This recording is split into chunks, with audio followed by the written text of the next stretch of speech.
So, first, I love your spontaneity and your uniqueness. It's very refreshing, I'd say. Oh, nice. I have.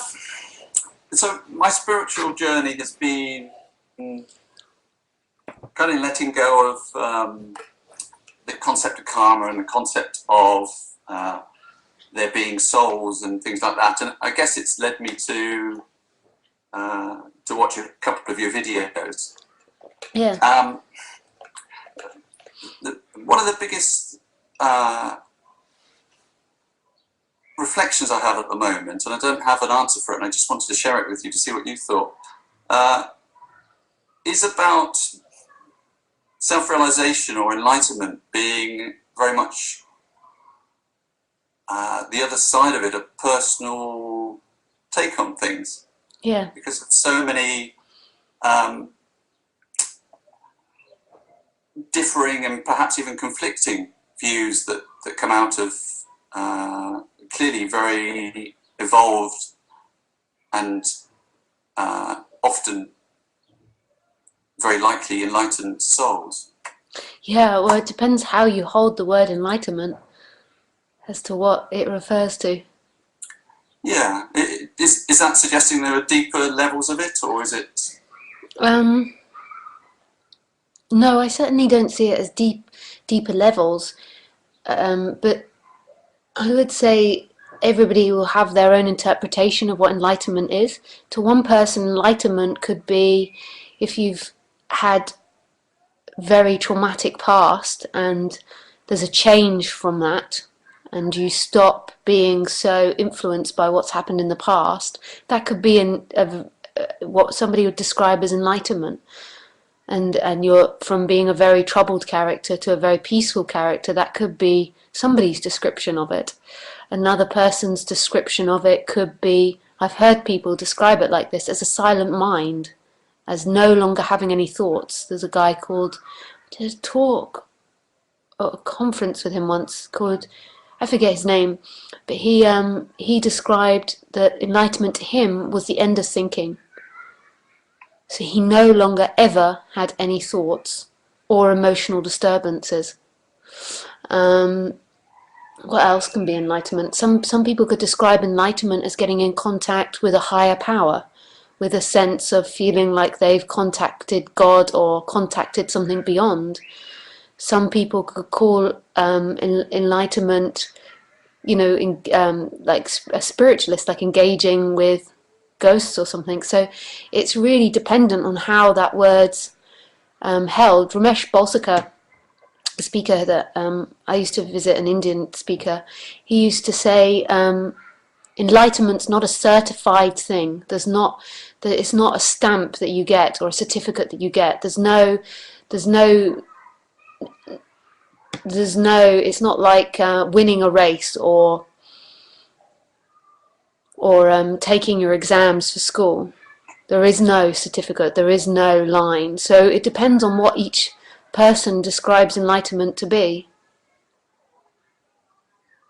And actually here, I don't believe there is an enlightenment. I don't believe there is a personal enlightenment. I believe that it's not even my belief, it's just what's coming out here, but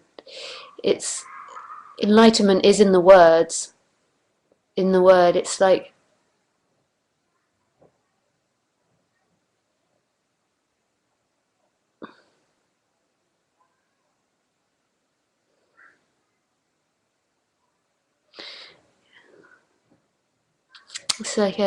in a poetic way, or I would say it's like you no longer see yourself as a thing anymore. So in a way you could say you become like light, enlightenment.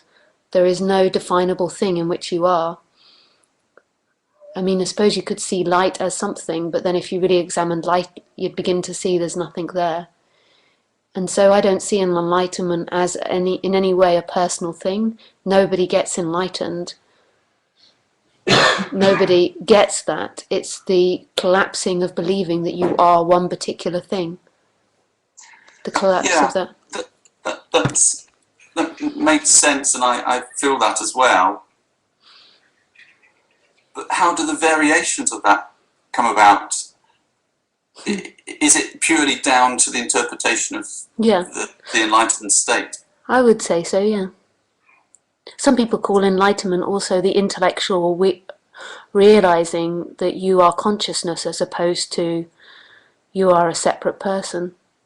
So they often call that enlightenment as well. So there's so many, and some people call it the intellectual understanding of non-duality. So I would say it's definitely down to what the words interpret it as. I wouldn't call it different levels. It's a minefield, isn't it? Yeah. In terms of... This is what I love about non-duality, because non-duality, I mean, in the words it says, but the thing is, there's so many different things come under non-duality now, so many different ideas come under the title non-duality, but originally it's meaning not two, so it's not even defining itself as a thing. It's just saying it's not two. It's not you in relationship with this. It's not anything in relationship with it. But it's not even defining itself in the positive. Which I think is really beautiful, because it means there's no place to get stuck. There's nobody that can sit there and have the banner on of having got somewhere. It's simply not two.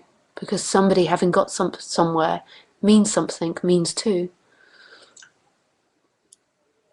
But a lot of people now a lot of things come under non-duality. And I simply, always try to point back to, as soon as you think it's something, then you're in a dream again of two. And that's not talking about the same thing that I'm talking about. But that's not that it's wrong in any way. And if somebody's had a really hellish life and that conditioning has changed in a dramatic way, and there has been a big liberation happening from being really disturbed to not disturbed, or they've had a really troubled mind to a not troubled mind, I think that's really beautiful. I don't think that's a bad thing, but it's not what I would describe as non-duality. No, I think there are... there's non-duality, and then there's emotional intelligence and healthiness, isn't there? Yeah. And a lot of people, I think, in our society are very emotionally unhappy and unstable, and very confused, because we've changed so much in the last 100 years. We've lost God, we've got so much technology, so there's been such a big change that, people... Sorry, I'm just laughing at the concept of losing God. Yeah. Where did we put him? Yeah. I came out of a real sense of belonging to a set of teachings a year ago. Yeah. And so were they like Buddhist or something, or? No, it was. And you said karma. Yeah, it's based in Glastonbury in UK, and they offered me. It was perfect. It offered me a great deal of insight and a real acceleration on my personal seeking. Yeah. But I did lose myself, and that was my experience. It's not necessarily a reflection on the teachings. And so I've had a really maybe strong inquiry about the benefit of teachings or the place of teachings in the spiritual world. Yeah. And how disempowering, I suppose, in some ways that can be. Yeah, and empowering. Like, I remember when I got into Buddhism originally, I mean, it was just so exciting. I felt so high joining this group, being in access to all these teachings that I really thought were true. And there was a great sense of changing the direction of my life from being very materialistic, not necessarily materialistic, but goal-focused, to opening up to this whole different perspective. But then, like everything, it comes with its downside. Then I got dragged into believing what they taught me, and then I got into a new dogma. Yeah, indeed. It's quite intellectual from my experience and take on Buddhism. Yeah, it can be really intellectual. Yeah, for me it was a bit overwhelming with that side of things. Yeah. Okay, just one final question, I think. I've kind of experienced, and whether it's a sort of a manifestation of the mind, but I've experienced the vibrational reality of the universe. Yeah. And it seems that, for me, that seems to be accelerating and very much a part of existence. And reading, in watching one of your videos, I kind of got the feel that for you is an illusion, or is not part of your experience of the universe. Every form that appears, everything. So any form that appears is illusory. Every form, every experience that can happen you can always get some form of microscope out and go in closer and realize that form is not what it appears. So to feeling the vibration of the universe is still a form. That's still something that's appearing. Until there's no appearances left, then the forms are never a stable thing. They're never something to be relied upon. You can always so anything that we look at now, you could get a microscope out, or you could put on some special glasses, or if you looked through different eyes, the forms would be seen differently, and they would seem to never have an edge and never to be a solid thing. So for experiencing the vibrational force of the universe, which I don't know exactly what you're referencing to that, but to experience anything is still a form and will change. Until there's nothing left, then forms will always be illusory, because they're never as they seem. Never as they seem. But that's the beauty of them. They're always in movement, and they're never permanent. Every experience. Yeah, that makes sense. That slots into place. When we're talking, I just had. I just remembered there was a section of the question about enlightenment that I'd like to go back to, if you don't mind. Okay. Which is, in reflecting on it, I just wondered whether, and just often speaking out loud, you get a better handle of it yourself, don't you? But yeah. Whether that's with the, this is humour me a little bit in terms of the concept that I'm jumping back into the illusion. Yeah. But sorry, I'm just trying to let the words settle. But I just wondered, with the differences in teachings and the concept of enlightenment or self-realization and the message that comes with that, whether that had anything to do with the aspects of our brain that we don't use, and in some ways I was just bashing around the concept that actually each of us is a universe, and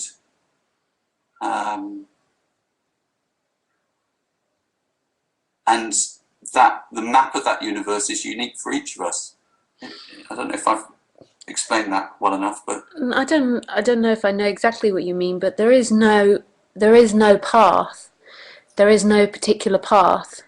So if you were to describe Lisa's story and somebody else's story, they will never be the same. So there's never a common map that we could write out to get to this. There's simply what's happening. yeah, I think it's more not so much getting to it. That is obviously always unique. It's more a question of the other side of it, and maybe just being able to explain or quantify the uniqueness of everyone's experience, the other side. So in self-realization, or in the message that's being presented by teachers, Yeah. whether it's to do with each of us is experiencing our own very unique World. existence. Yeah. Although there are obviously a lot of common ground and a lot of similar messages, but I guess it's does that Yeah. make, is that Well, I form think the question or not? I kind of feel like you're trying to say that that the reason there's so many different variations on the topic of enlightenment is because everyone will always have a different experience because of the brain or because of the different variations of the brains. Yeah, well, the access of the parts of the brain that aren't fully understood. Yeah. This is an area that I'm not particularly au fait with, but Me neither. I think, but we use, realistically, in terms of the physical world, we use 13% of our brain, roughly. No, And I just wonder... no, I wouldn't agree because waking up, the movement from being a separate person to everything isn't to do with the brain. So if you imagine a dream at night, when we dream at night, we often dream through a body. So we dream as if we're this body in that dream and we're looking through this body. Sometimes we have other bodies, but we dream and we experience the dream world as if we're hearing it, as if we're seeing it, as if we're feeling it, and as if we're in relationship to it in some way. But actually, it's a dream that's happening and it's not the body that's interpreting it. It seems to be the body that's interpreting it, and the body will have a particular flavour of that interpretation, and it seems to be functioning through the senses. But ultimately, it can't be because everything is made of that dream, and there can't be a brain that's in relationship with anything, that's experiencing anything. So the brain isn't an experiencer in any way. So that movement from being somebody to nobody isn't a brain thing. No, I understand that. And it feels a bit contradictory what I'm trying to say, but Yeah. I guess I'm sort of exploring the concept of collective consciousness and all that sort of thing within the brain. But it's contradicting Oh, I think you're breaking up a bit. other aspects. Oh, sorry. I think I don't know how much of that you could caught. It's the collective consciousness, I guess, I'm trying to explore and where that. Don't know. Yeah. I don't know. No. Me neither. It feels good not to know. Yeah. Thank you. I think that's everything that wants to be said. Oh, nice. Lovely to speak with you. Yeah, you too. Thanks.